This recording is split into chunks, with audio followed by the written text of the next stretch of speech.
I think at this point, the rot has been too pervasive within their party. And I think they needed to stand up a long time ago and they weren't willing to do it. And the truth is that whenever you are willing to allow this very radical group of people to kind of infiltrate your party and spew out really crazy ideas, all in the name of gaining votes because you think it may help you a little bit, you kind of get what you deserve in the end.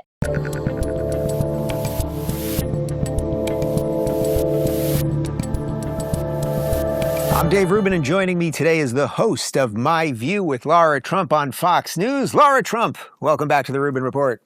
Thank you. Great to be with you. Always love it. Well, I always like talking to you. You're always bright and fresh and well-tanned and fit and doing a lot of stuff. What do you spend more time on? Is it the lifestyle health stuff, or is it the TV stuff, or is it the kids stuff, or is it the volunteering stuff? Because I know you do a lot of that too. Yeah, I mean, I try to split it all up. I'll tell you what I don't do a lot of is the sleeping stuff. That's for sure. That's where I'm losing out, Dave. There's no doubt about it. And in the world of like health and wellness, that is not a great thing. But no. I kind of feel like I'm probably like a lot of parents out there, right? Like we're all trying to do our best to be there for the kids, to be at all the events, to drop them off when we can. But I'm also simultaneously trying to do all these other things. Thank you for saying I'm tan. I always feel like I'm never tan enough, but in Florida, you can never be too tan. So I'm here for it. It's got to be tough trying to tan when you're in the Trump family because there's sort of a king of color over there. Yeah, huh? I can't compete with that. And I'm not going to try to. We're different shades. It's all good. He's going to be I'm crowning him the champion forever. So as you know, I'm heading off the grid for August, and I'm trying to do these last few shows before I head off, focusing a little more on the positive side of things that are happening right now rather than the negative. And that's generally what my outlook is, but there's always so much craziness, and we can cover some of the onslaught of the communists that are coming and all the rest of it. But when you're doing your show right now, and generally when you're doing the political thing, not the family thing, where are you finding the moments of goodness or hope, or that, things will stay, I don't know, that America will stay, say, free, that kind of thing?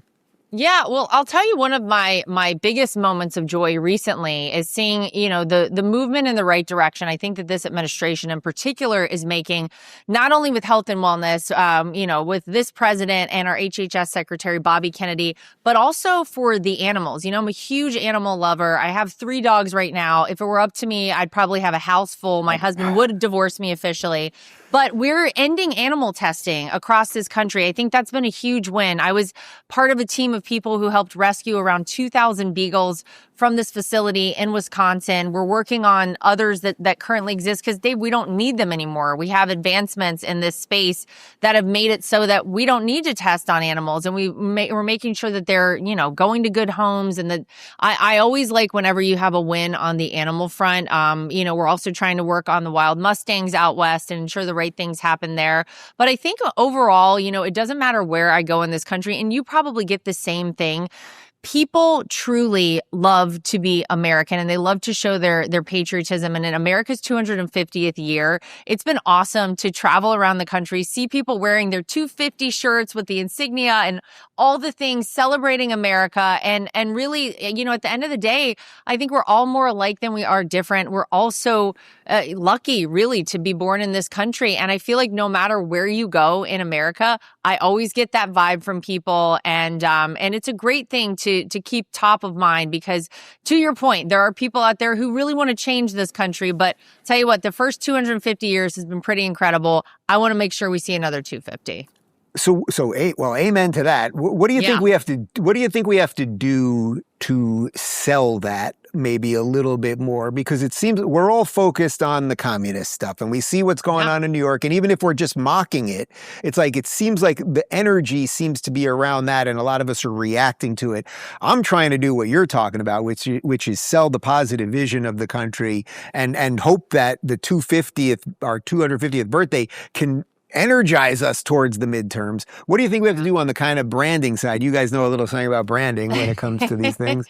Yeah, that's true. Well, look, I think, foundationally, we have to go back to the basics, and we have to look at our educational system, right? Because when you're teaching our children and you're teaching our upcoming generations of Americans that this is a bad place, obviously they're going to interpret it as such, and they're not going to want to fight for it and stand up for it and do all the things that maybe people of our generation have been able to do, or my parents and grandparents, etc. So I think it goes to the basics. I also think we have to teach everyone, it seems like in this country, the dangers of things like socialism. The ideals upon which we were founded 250 years ago are basically the antithesis of socialism. Socialism erodes all of those things, individual liberty, free enterprise, personal property. You look at every facet of what socialism does to a society, and it erodes all of those things. And ultimately, we will no longer be this great country. And so I think, in this moment, as we're heading to the midterms, my message has continued to be, and I can't take my former RNC co-chair hat off. I'm still in that mode right now. I remember how, hyped up everybody was in 2024 because people really felt like that was an election that meant something, that it really was going to determine the direction of our country. I'm going to suggest that 2026 is equally as important. If you got involved and you got out and voted, if you volunteered, if you worked as a poll watcher or poll worker, I'm going to ask for people to do the same thing in 2026 because it's not just good enough to have Donald Trump as the president. He needs a Congress who's going to ensure that the things that we want to see happen for our country over the next 2 years are going to be able to happen. And without that, Dave, we know what's going to happen. We know that not only are they going to try and impeach him, which is probably day number one, they're going to do all the crazy things that they've already said. And this president will get nothing great accomplished for America. And man, are we lucky to live in a time when Donald Trump is our president. So I'm going to say everybody get out and vote. And I want to encourage everybody to take this election, these midterms, as seriously as we did 2 years ago. How do you think he's feeling about everything right now? I mean, I think he's always cautiously optimistic. I think in his world, you have to be an optimist. You have to see the bright side of things. You have to think about being victorious because otherwise, you listen to all the things going on out there. Otherwise, it could drive you crazy. And I think he knows that he really has done some incredible things for this country and the world, quite frankly. There's no doubt about it. And I think we just need to continue messaging that. And I think he understands. He's the best messenger that the party has, quite frankly. And so I'm sure, going to be out doing a lot of rallies. I think he's going to get as involved as he possibly can. But I think he's feeling relatively good about things.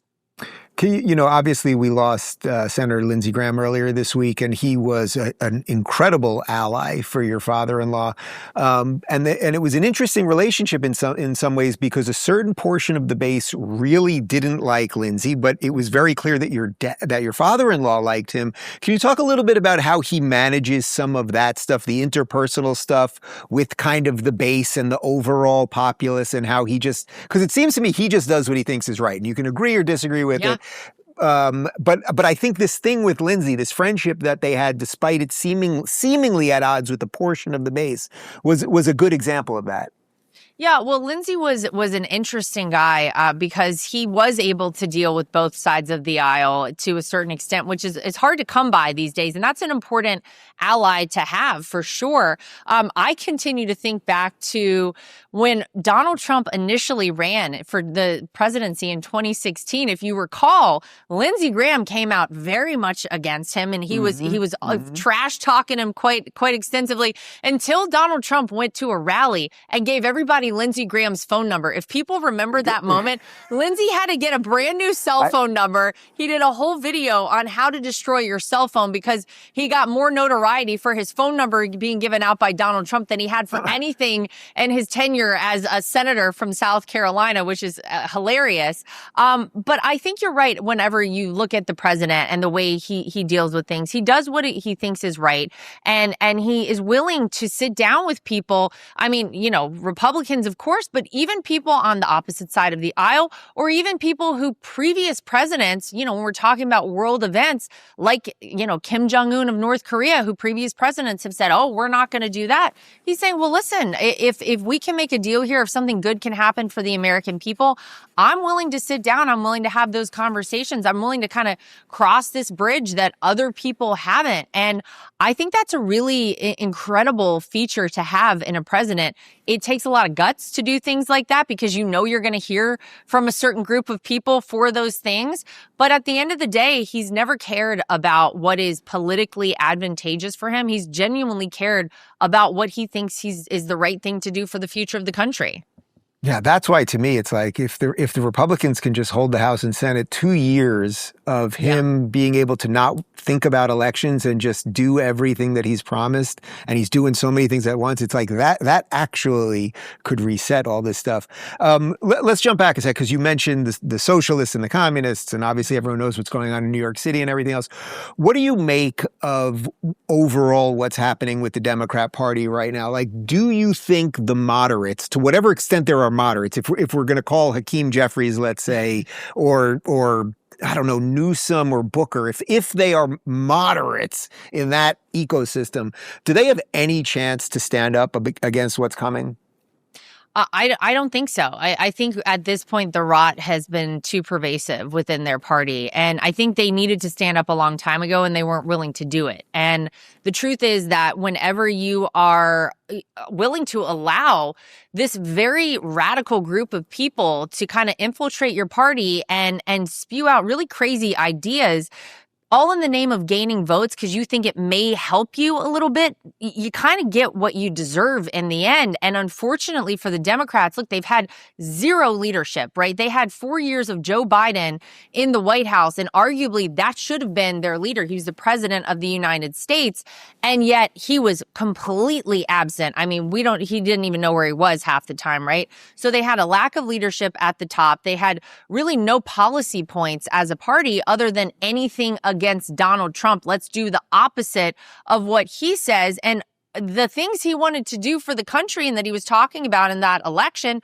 were very basic, like securing our border, bringing companies, jobs back to our country and having a flourishing economy. And so to be on the opposite side of these things, they really boxed themselves in and they have nowhere to go. And so they were dead in the water. And the only momentum now that they have clearly are with these socialists. And so I don't know that you can put the toothpaste back in the tube. I think that they have kind of kowtowed to these people for far too long. And unfortunately, their party is in a complete and total mess because of it. Do you think that ultimately pushes guys like Fetterman and maybe Josh Shapiro to the Republicans? For those two, I can see the move. I can't see it for, let's say Newsom and Ro Khanna and the rest of the others. But for a couple of the guys, I can see it's what I did 10 years ago. So I can see a pretty easy transition for those guys. Yeah, I mean, the crazier things have happened. Jim Justice of West Virginia was a Democrat. Now he's a Republican. You have multiple situations where this has happened before. And it's because if you look at the policies of the Republican Party right now, a lot of like Bill Clinton era Democrats would become, they look like Republicans today. It's crazy how far that party has shifted. So yeah, potentially. Now you ask people like Fetterman, would he ever, kind of switch parties or anything? He says, no, I'm a Democrat. But he's a Democrat of a different era. He's not a Democrat of today's Democrat Party. And I think that's what a lot of the country is going to have to grapple with. We have, as we're talking about these midterms coming up, people really need to look at what these people are proposing for America. Don't blindly vote for a party just because that's the party you have always voted with. You really need to take a serious look at what they want to do. And again, their policies really just completely erode our society and take America in a really frightening direction. And I think that most people, if they're being honest, you look at polling, Dave, most Americans do not believe that socialism is the way America should go. So with that in mind, I think that's something else that we have to be very vocal about as we head towards November. Yeah, unfortunately, there's just no adults in the room with these guys anymore, and here Yeah. we are. Let me ask you something, and I sort of know the answer to this because I knew, I knew Don Jr. pretty well in New York from before politics, and I knew Eric a little bit before politics. But how personal does what's happening in New York City feel to you guys? You know, I lived there for 20 years before that. My grandparents and great grandparents, we had at one time, we traced my family back to 1920s. We had almost 100 family members in New York City. Wow. I have one cousin in the 5 boroughs left. That's it. And it's partly because of migration and people move on. But how personal is it to you what has happened in New York City? I mean, that name behind you, it was all over the skyline. It's still in some places, not as many. Well, I would say that, look, Donald Trump and the Trump name transformed the skyline of Manhattan. And I would say that New York City made Donald Trump and our family really who he is and who we all are. And so it is very personal, and it's so upsetting to see a city that, I mean, gosh, I remember, Dave, when I moved to New York City. I moved in 2008. I got in my car from Wilmington, North Carolina by myself, drove alone 13 hours, cried the whole way, by the way, terrified, all the things. But I said to myself, I'm going to the greatest city on earth. And you know the whole thing. If you make it there, you can make it anywhere. And it's just a different place now. And I don't know that the same way that I thought about it back in that time will be able to be said by people in the future. And so it's really sad to see. And I think no one wants to see New York City come back more than Donald Trump himself. It's why he's been willing to sit down with Mamdani. It's why he has extended an olive branch to a certain extent to say, like, hey, if I can help in some way, I'm here to help as president. He loves New York City. Our entire family does. At the time I lived in New York, I thought it was the greatest place on earth. And sadly, you can't say that these days. So, like so many others, you guys did the migration down here to Florida. Yeah. Do you sense that if we can't heal this stuff, that it's just going to be the states kind of subtly or softly going their separate ways? That if you live in Florida, it will just fundamentally be very different than if you live in Cali or New York. I mean, that's already happened in some ways. Yeah. No, that's what I was going to say. I feel like it already is, unfortunately, because people who can move have moved, and typically they have taken their voting and their policies and the way they view life and the way you should live life with them. And those people, sadly, who don't like the way things are going in places like New York, Illinois, California, who are stuck there, I feel horribly for. But look, businesses leave. People with the ability to leave have left, and they're continuing to leave. It's why you've seen, congressional seats lost in New York and California over the past several years. Guess where they've been gained? Florida and Texas, because people just don't want to live like that. But I think that's inevitable. I think that the more people who get fed up with it, they're going to leave, and they're going to take all the way they want to live life with them. And that's just sadly how it's going to be. How do you balance? We talked about this once before a little bit, but I'm curious if your answer has changed at all. How do you balance some of the mommy part of this? That you're raising kids as a public figure, father-in-law is the president of the United States, trying to inoculate them from some of the woke stuff. I mean, it's a lot of things. Obviously, being a businesswoman outside of all of that, TV personality, there's a lot going on here. There's a lot going on. There's here. a lot going on. There's a lot going is. on. Yeah. There's a lot going on. And you got those killer freaking abs. I see them on Instagram all the time. Come on. Thank you. It's funny because the first term, obviously my children were both born whenever my father-in-law was in office first term. And so we didn't have to think about this, but it has been different this time because they kind of understand what's going on. It's been fun, though, because we've been able to take them to certain events and expose them to parts of history that I think are really amazing. And now they'll have a memory of it. They'll actually have a memory of their grandfather as president of the United States. But for the two of us, for me and Eric, I think it's been really important to just raise them like normal kids. I mean, My kids right now are in a very standard summer camp. My kids, I try to ensure that they play all the same sports and they're in all these different teams and gymnastics and this, that, and the other as every other kid. I don't want them treated differently. I want them out there making friends, doing normal kid things. To live in Florida is the greatest because, your kids can just basically be outside all the time.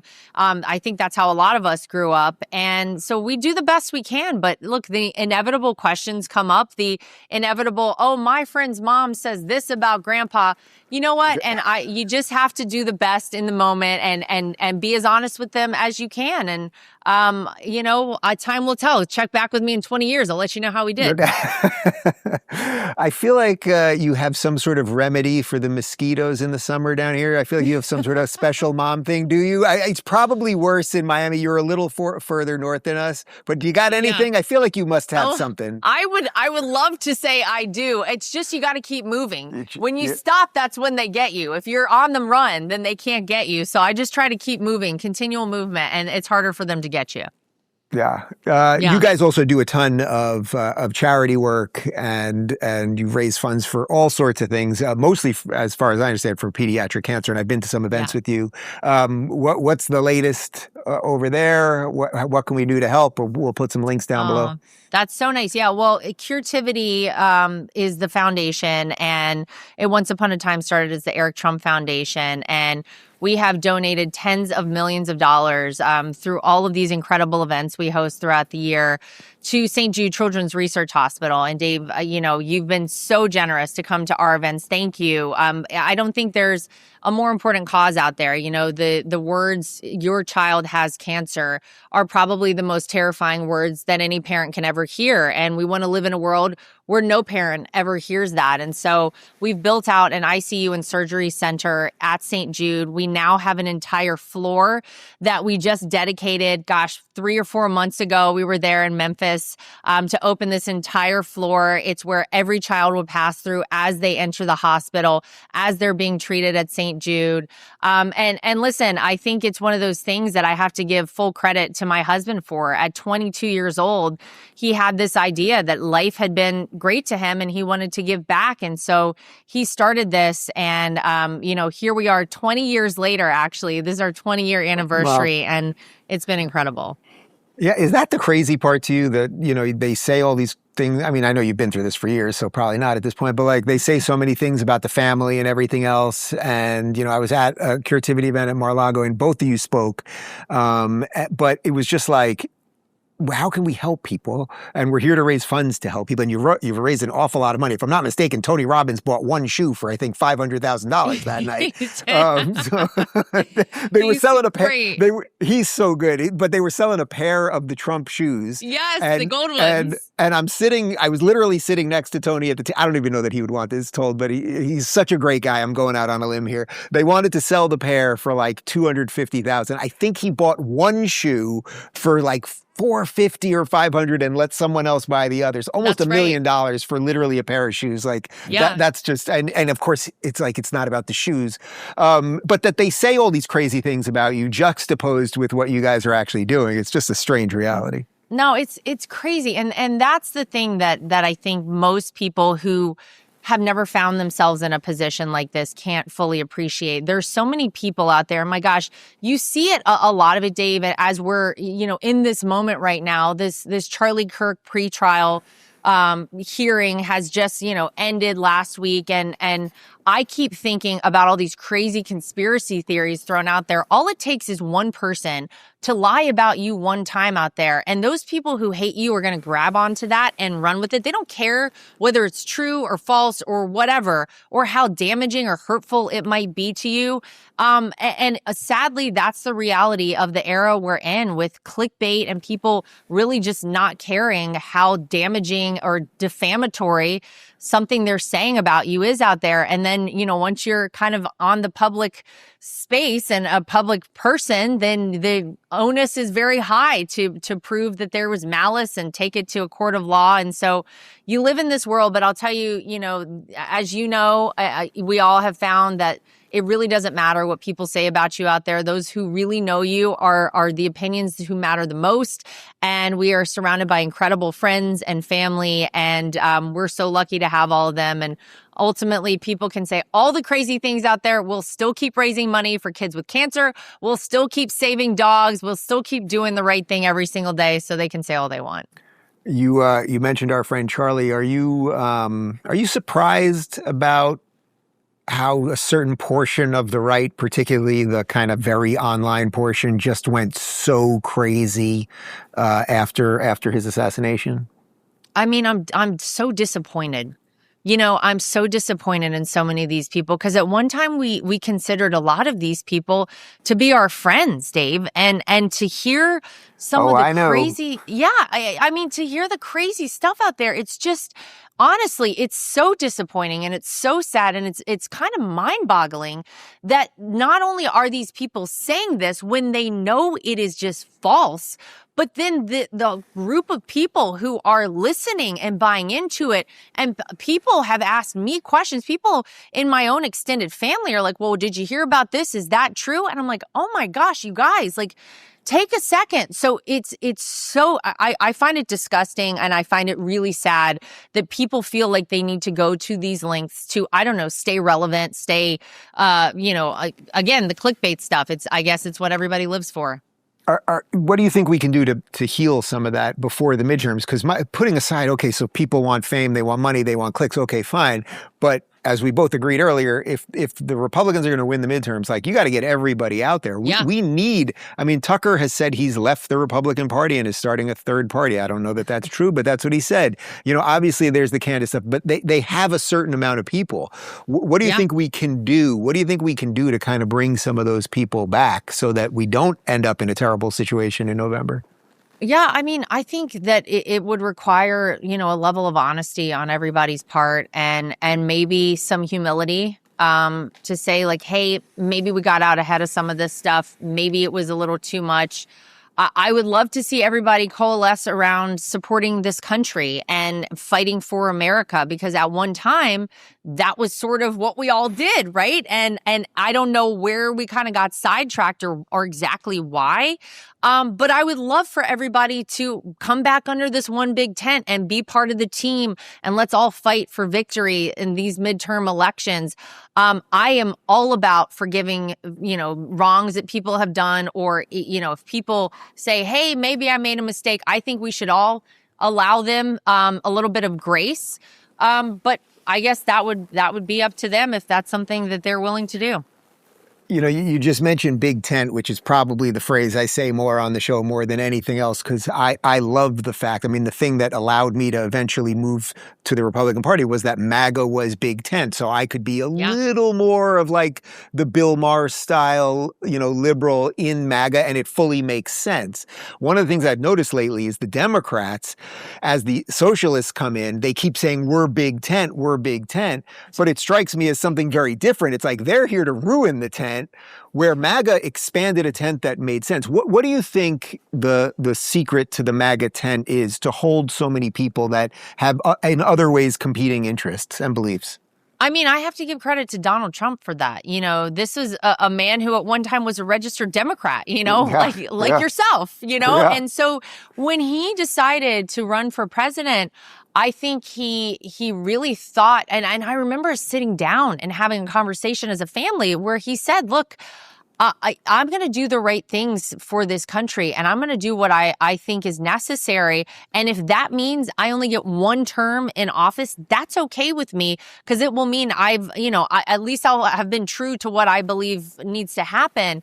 And I think he's always kind of approached it from that perspective. And so the idea that, certain groups of people should be excluded from the benefits of a capitalist society and the conservative values that have really really allowed our country in so many respects to thrive for 250 years. Why should anyone be left out of that? Everyone is welcome. My favorite is, Dean Phillips, who ran as president on the Democrat side of the aisle, decided to go to a MAGA rally one day. There was a Donald Trump rally right down the street from an event he had while he was trying to run. And he says, you know what? Everybody was so welcoming to me. They were like, come on in. I'm running as a Democrat for president against Donald Trump. And they all welcomed me in. That is the whole vibe of MAGA. Everybody's welcome. You can make a decision at any time to come on over, and we'll welcome you with open arms. I'll text you the clip when we're done. But a couple of years ago, I was on Club Random with Bill Maher, and when he was still, this is before he had, dinner with your father-in-law and all that. Mm-hmm. And I said, Bill, where do you think you would be more welcomed, a Trump rally or an AOC rally? And you can literally see his brain shift, because he basically was like, oh shit, you're right. Yeah. And I think that, I'd like to believe that hopefully pushed him a little bit more towards, kind of where we'd like to see him, perhaps. Yeah.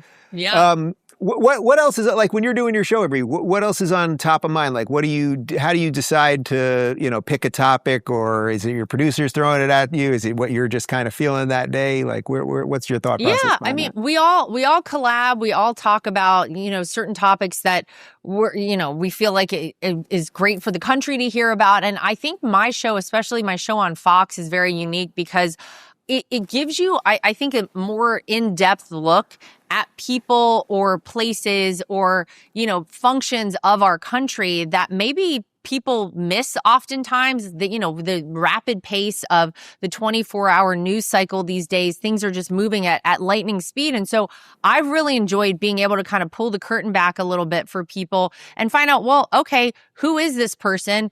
Who is running this part of our government, or who is this person who is, wants to run to become part of our government, and how does all of this work? And so for me, it's been a really cool process, and I feel like I've learned a lot along the way. And so obviously we try to stay with topical things, but sometimes we go with what feels fun. And, we did a lot on beagles not too long ago, which I love.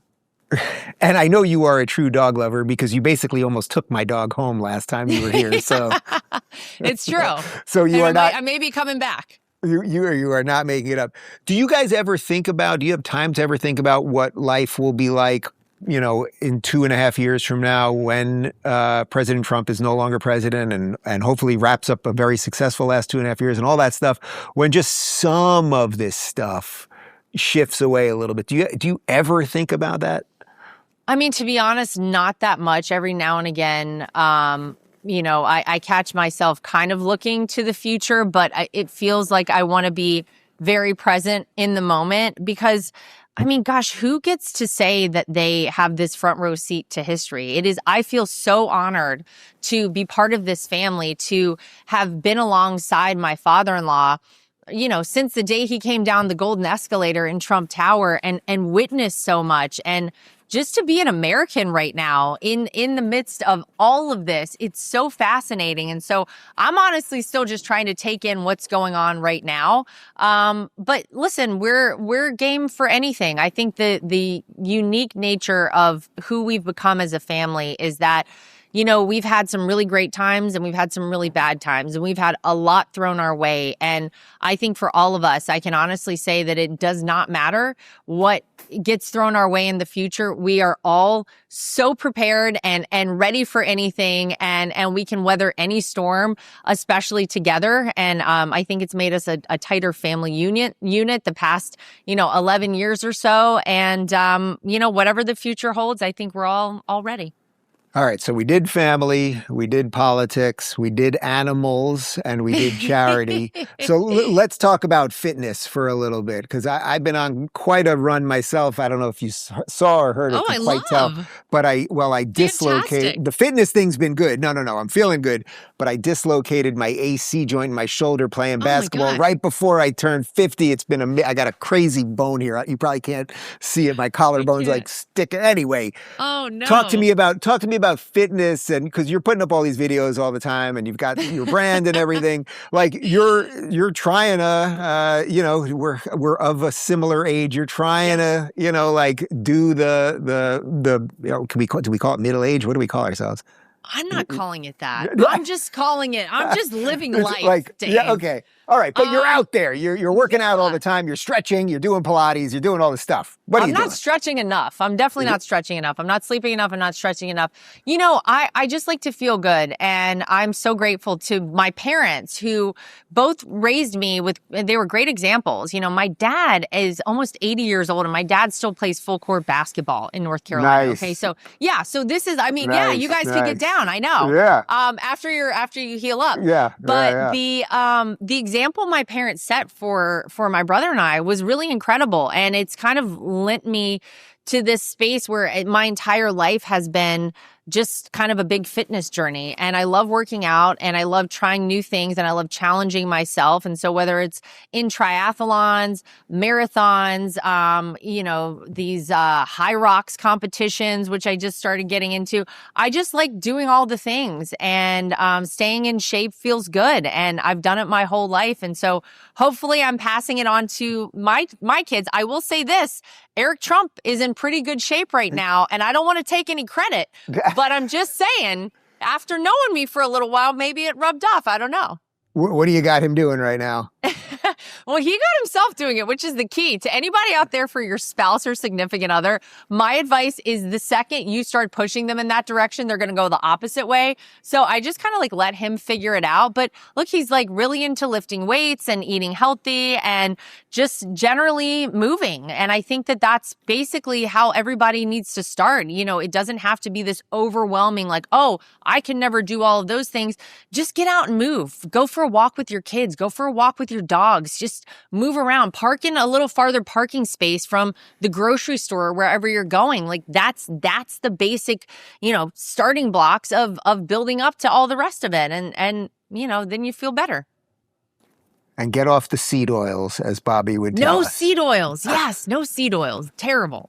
The worst. Lara, it's a pleasure as always. I hope we can do this again soon. I hope so. Thank you so much, my friend. You got it.